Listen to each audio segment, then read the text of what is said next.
Assalamualaikum warahmatullahi wabarakatuh. Kami dari kelompok 9 yang beranggotakan Ervi Nur Aziza Farahin, Dwi Satrio, dan Seleslia Apriani. Pada kali ini kami akan membahas mengenai biaya standar dan analisis penyimpangan. Yang pertama, biaya standar. Pengertian dari biaya standar. Biaya standar adalah biaya yang telah ditentukan sebelumnya untuk memproduksi satu unit atau sejumlah produk tertentu selama suatu periode. Nah, untuk menentukan berapa biaya yang seharusnya dikeluarkan untuk menghasilkan satu satuan produk atau satu satuan jasa, maka harus diadakan penyelidikan lebih dahulu mengenai bagaimana kegiatan produksi atau penyerahan jasa yang paling efisien. Yang selanjutnya, kegunaan dan manfaat biaya standar. Dalam pengendalian biaya standar memberikan suatu tolak ukur yang lebih baik mengenai prestasi pelaksanaan dan memungkinkan dipergunakan prinsip pengecualian dengan akibat penghematan waktu dan memungkinkan informasi yang segera atas informasi pengendalian biaya. Kemudian dalam menetapkan harga jual. Yang pertama, terjadinya informasi yang lebih baik sebagai dasar untuk menetapkan harga, menambahkan fleksibel pada data harga jual, dan dapat dengan lebih segera menyediakan data untuk penetapan harga. Kemudian dalam penilaian persediaan, diperoleh suatu angka biaya yang baik dan diperoleh kesederhanaan dalam penilaian persediaan. Kemudian yang terakhir dalam perencanaan anggaran. Yang pertama, pendapatan biaya total standar dipermudah dan tersedianya alat untuk menunjukkan adanya penyimpangan prestasi kerja di bawah yang ditetapkan.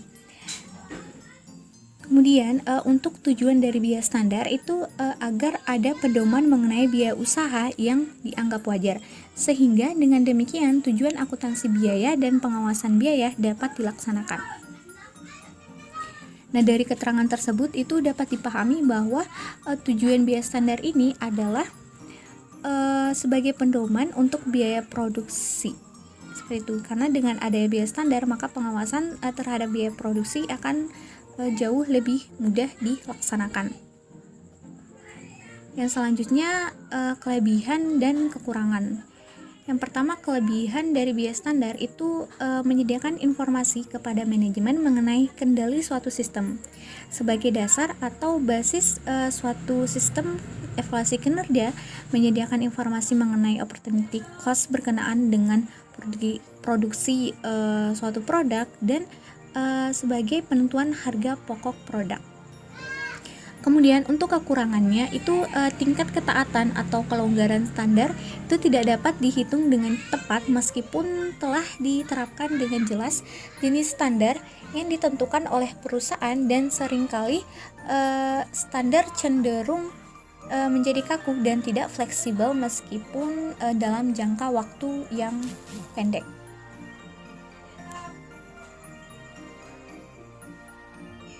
Selanjutnya, saya di sini akan menjelaskan tentang prosedur biaya standar.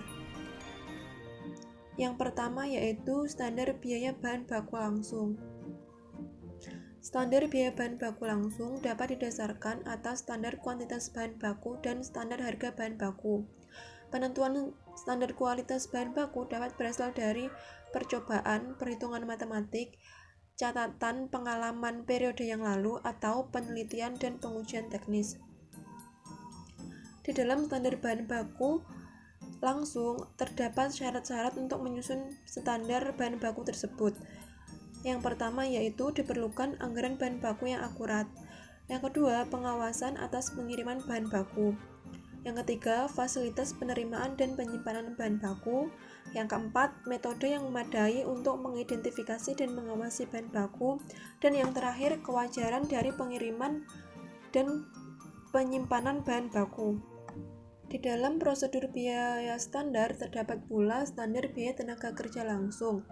Terdapat dua standar yang harus ditetapkan untuk biaya tenaga kerja langsung, yaitu yang pertama standar tarif upah dan yang kedua standar jam kerja. tarif upah pada umumnya ditentukan oleh faktor-faktor di luar perusahaan. Contohnya hasil dari rapat buruh atau tarif yang berlaku di pasaran setempat. Dalam perhitungan suatu produk, perusahaan harus mengetahui jumlah tenaga kerja yang diperlukan untuk menghasilkan produk tersebut. Dilakukan dengan menetapkan waktu yang diperlukan untuk menghasilkan setiap operasi bila bekerja dalam kondisi-kondisi yang standar. Jam kerja standar tersebut ditentukan untuk memperhitungkan kelonggaran waktu istirahat, penundaan pekerjaan seperti reparasi atau pemeliharaan mesin, ataupun faktor-faktor lainnya dalam pekerjaan. Yang terakhir yaitu standar biaya overhead pabrik.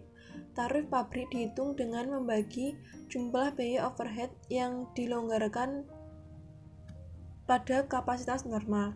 Manfaat tarif overhead standar ini meliputi unsur biaya overhead pabrik variabel dan tetap untuk menentukan harga pokok dan perencanaan. Untuk pengendalian biaya overhead pabrik dalam sistem biaya standar perlu dibuatkan anggaran fleksibel untuk memisahkan faktor-faktor biaya tetap dan biaya variabel dan memperlakukan biaya overhead tetap sebagai biaya yang jumlahnya totalnya tetap dalam volume tertentu. Dengan adanya anggaran fleksibel ini, maka dapat memberikan analisa yang baik terhadap penyimpangan. Kemudian saya akan menjelaskan tentang analisis penyimpangan. Penyimpangan biaya yang sesungguhnya dari biaya standar biasanya disebut sebagai selisih. Selisih biaya tersebut merupakan selisih biaya yang sesungguhnya dengan biaya standar yang dianalisis, dan dari analisis ini diselidiki penyebab terjadinya untuk kemudian dicari jalan untuk mengatasi terjadinya selisih yang akan merugikan. Di dalam pembahasan analisis ini dibedakan menjadi dua analisis, yaitu analisis selisih biaya produksi langsung dan biaya overhead pabrik. Di dalam analisis biaya produksi langsung ini terdapat 3 model analisis biaya. Yang pertama yaitu model 1 selisih, model 2 selisih, dan model 3 selisih. Sedangkan pada selisih biaya overhead pabrik juga terdapat model 1 selisih, model 2 selisih, dan model 3 selisih, serta model 4 selisih. Model 4 selisih ini merupakan perluasan dari 3 model selisih. Selanjutnya, saya Dwi Satrio akan menjelaskan mengenai selisih biaya overhead pabrik. Perhitungan biaya overhead pabrik berbeda dengan perhitungan selisih biaya produksi langsung. Perhitungan tarif biaya overhead pabrik adalah menggunakan kapasitas sesungguhnya yang ingin dicapai. Dalam perusahaan yang menggunakan sistem biaya standar, analisis biaya overhead pabrik dipengaruhi oleh kapasitas standar. Di dalam selisih biaya overhead pabrik di sini ada 4 model yang dapat digunakan. Yang pertama yaitu model 1 selisih. Nah, dalam model 1 selisih ini dihitung dengan cara mengurangi biaya overhead pabrik dengan tarif standar pada kapasitas standar dengan biaya overhead pabrik yang sesungguhnya. Nah, selanjutnya yang kedua yaitu model 2 selisih. Selisih BOP dihitung dengan model 1 selisih dapat dipecahkan menjadi 2 macam, selisih terkendali dan selisih volume. Selisih terkendali di sini adalah perbedaan BOP sesungguhnya dengan BOP yang dianggarkan pada kapasitas standar. Sedangkan selisih volume adalah perbedaan antara biaya overhead pabrik yang dianggarkan pada jam standar dengan BOP yang dibebankan kepada produk kapasitas standar dengan tarif standar.